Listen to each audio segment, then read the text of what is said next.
My daughter is joining the company, so I need you to resign. Today is your last day." On the morning of the 20th, the president suddenly told me I was fired. I was shocked and didn't know what to say. The 20th was the day we paid our suppliers. Some payments were made through bank transfers for longtime suppliers, but I also made direct payments and visited them as a courtesy. "You look like you can go home right away. I'll give you the day off, just for you, so leave quickly," the president said. He pushed me out of the office, and the door shut with a snap right in front of my face. I didn't even know where to start to argue. "My name is Emily. I joined this family-owned paving company right after high school and worked as a clerical worker for 10 years. Well, until just now. The company had about 20 employees, and when the current chairman was the president, the workplace atmosphere was great. It was an easy place to work. The chairman, now retired, used to work closely with the younger employees, and his wife, Catherine, would come in every day to help with various tasks until he was hospitalized. Their daughter Kelly was skilled in both field and office work. Her husband was the site manager and was trusted by the on-site employees. Even though they were the founding family, they never acted superior or looked down on the employees. It would have been wonderful if this enjoyable and smooth-running company life had continued, but unfortunately, reality wasn't so kind. At the end of last year, the chairman was diagnosed with cancer during the company's group medical examination. He decided to retire as president and appointed Kelly's husband, the site manager, as the next president.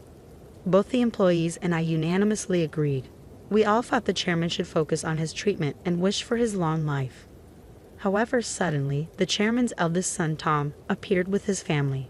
I didn't know where he heard the news from. It turns out the chairman had another child besides Kelly.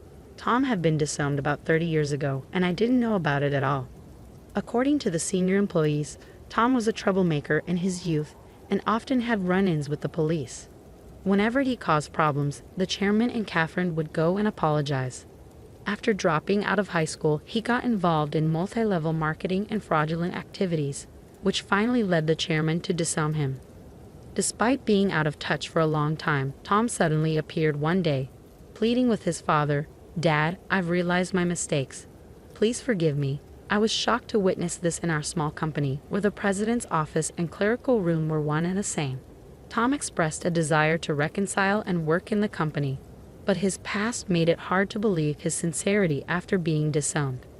"I apologize to everyone, but I ask you to give Tom another chance," the chairman said, pleading with everyone present. Kelly and the senior employees knew about Tom's troubled history and couldn't fully celebrate, but they couldn't refuse the chairman's heartfelt request either. So Tom and his family moved into the annex of the chairman's house, with Tom becoming an employee and his wife taking on household duties. I saw their daughter only once when she visited the company. She seemed to be a college student.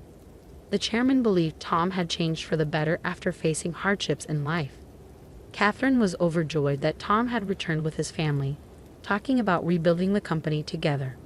However, soon after, a problem emerged. Tom insisted on something. "I'm the eldest son, so I should be the next president," declared Tom, straining his relationship with Kelly and the site manager. Despite pretending to work diligently in front of the chairman, Tom actually did very little. He frequently made demeaning remarks like, "Physical labor is for the workers, and you're all just worker ants, work silently." Naturally, his behavior quickly made him unpopular with everyone. Some of the younger employees even went directly to the chairman, saying, "I can't work under these conditions." However, both the chairman and Catherine pleaded with everyone, saying, "We will talk to Tom about this. Please try to see the bigger picture." Then, due to stress or other reasons, the chairman's cancer suddenly worsened and he was hospitalized 3 months ago. Tom declared, "I am the president." Despite employees advising the chairman and Catherine to stick with their original plan of appointing the site manager as president, they ultimately chose Tom, their biological son, over their daughter's husband. This decision sparked grumbling among some employees, who felt the chairman and Catherine were biased by parental love or losing their sharpness with age. The once harmonious company atmosphere turned tense and uncomfortable. As tensions grew, Kelly and the site manager began working behind the scenes to manage the company. This left me alone handling all administrative tasks, whereas before Catherine, Kelly, and I shared the workload. Now, I regularly work overtime, sometimes leaving so late that the date changes before I head home.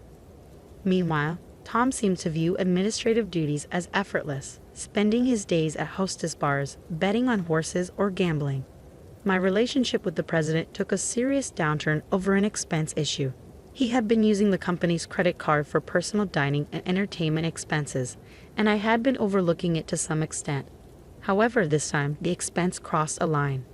With apprehension, I handed the receipt back to him. "I can't approve this expense," I told him. "What? Why not?" he demanded. "This is for your wife's corrective underwear. It's not related to business, so it can't be expensed." As expected, the president's face flushed with anger. "Don't challenge me. She's the president's wife. It's natural for her to dress well. This is a valid expense." "No, that's not how it works.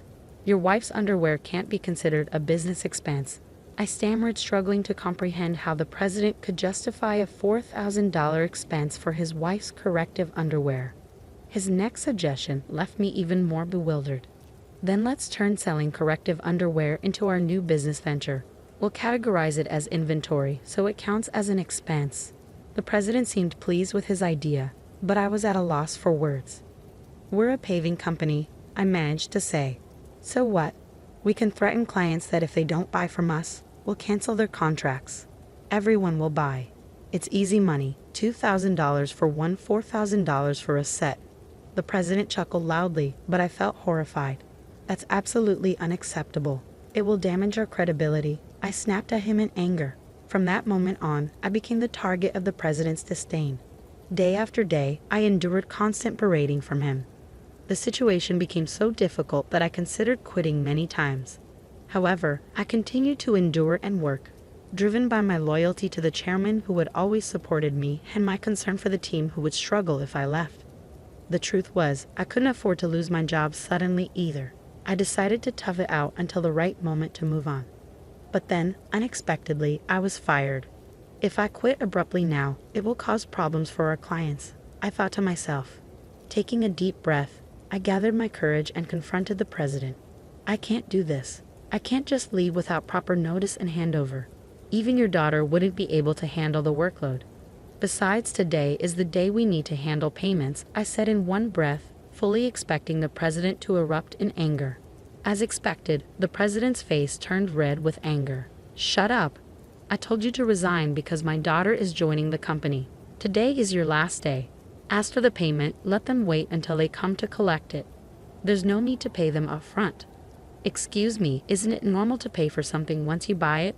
I was shocked and explained it patiently, as if talking to a child. But the president responded with something so unreasonable that I couldn't believe he was being rational. "If that's the case, just threaten to switch suppliers. Tell them we won't make the payment this time, so they should give it to us for free." "What? That's not something we can do, is it?" I was so stunned that I couldn't find the right words to respond. "You're completely useless. My daughter has a college degree. She can handle office work easily. As family, she won't question my expenses like you do. You're all talk and no action. We don't need someone like you in our company. Leave now," the president sneered. It seemed clear he intended for his daughter to handle accounting so he could justify personal expenses as business expenses. "Oh, is that so? Just remember, I won't regret this," I replied. Words were futile at this point. My patience had worn thin. I quickly gathered my belongings and left the company, feeling sorry for our clients. I called Kelly, despite knowing Catherine and Kelly were busy with the chairman. This was urgent. I explained everything and trusted the rest to Kelly. Once I left the company, I suddenly found myself with nothing to do. Being fired without notice clearly violated labor standards laws. If I reported this to the labor standards office, the company would be in trouble. Since our company was part of the middle company payment system, I could claim my severance pay and 1 month's salary. This system supports small and medium-sized enterprises that can't afford severance pay on their own. I didn't need to rush because I could apply within 5 years from my retirement date, and the Labor Standards Office had a 2-year statute of limitations. With my professional habits, I planned out the necessary procedures and timeline for retirement. I decided I could take it easy for at least a week. Lately, I had been working overtime and weekends nonstop, leaving no time for myself at home. There were many places I wanted to visit once I settled down. so I chose to go on a day trip to the beach for a refreshing break. After enjoying myself at the beach, I checked my phone in the locker and found several missed calls, emails, and voicemails. Among them, Kelly's email caught my attention. It said, "The payment process went smoothly. Everything is in order." I felt relieved. Despite the abruptness of my dismissal by the president, I couldn't shake the guilt of leaving my job in anger. Next, I listened to the voicemail from the company. It was the panicked voice of the president saying, "Hey, what's going on? They're saying I'm not the real president. Did you know about this? Explain yourself." After chuckling at his realization, I continued to check my emails and voicemails. Among them was a message from the chairman, so I promptly headed to the hospital. Arriving at the hospital room that evening, I found Catherine and the president already there. As soon as the chairman saw me, he greeted me from his bed. "Emily, I'm truly sorry for my foolish son." "Hey, what's going on? I'm not the official president. Explain yourself." Tom shouted arrogantly, clearly not understanding the situation. The chairman quickly silenced him with a stern command. "Quiet down." It turned out that right after I had called Kelly, she promptly informed the chairman and Catherine. Upon receiving the news, the chairman immediately contacted Tom, who was acting as president, and asked, "Do you really not know anything? So what's the truth?" I calmly explained to the president, who was still shouting in confusion. "Essentially, Tom, you didn't have any legal authority. Your role as president was just a title. It might seem confusing, but in business terms, president is a position within the company and doesn't hold legal standing like a representative director does. The representative director is the one legally responsible for the company's actions externally. It's a different and more formal role that requires specific legal procedures to change." I continued, "While the title of president can be changed informally within the company, altering the representative director involves complex legal processes. That's why your position didn't carry the legal weight you assumed it did." 3 months ago, when Tom was appointed president, there was strong opposition from Kelly, the site manager, and veteran employees. That's when I proposed a strategy. Tom would be a figurehead president while the chairman remained the legally responsible representative director. As someone familiar with company procedures and laws, I knew the complexities involved.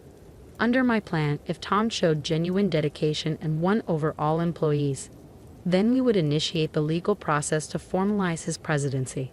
However, if Tom failed to prove himself fit for the role, the backup plan was to either remove him or even consider closing the company.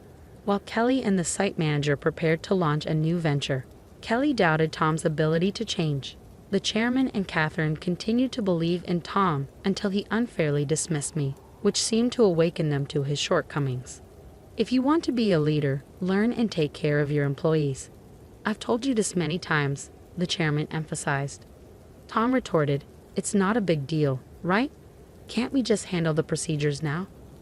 "No, it's not possible," the chairman explained.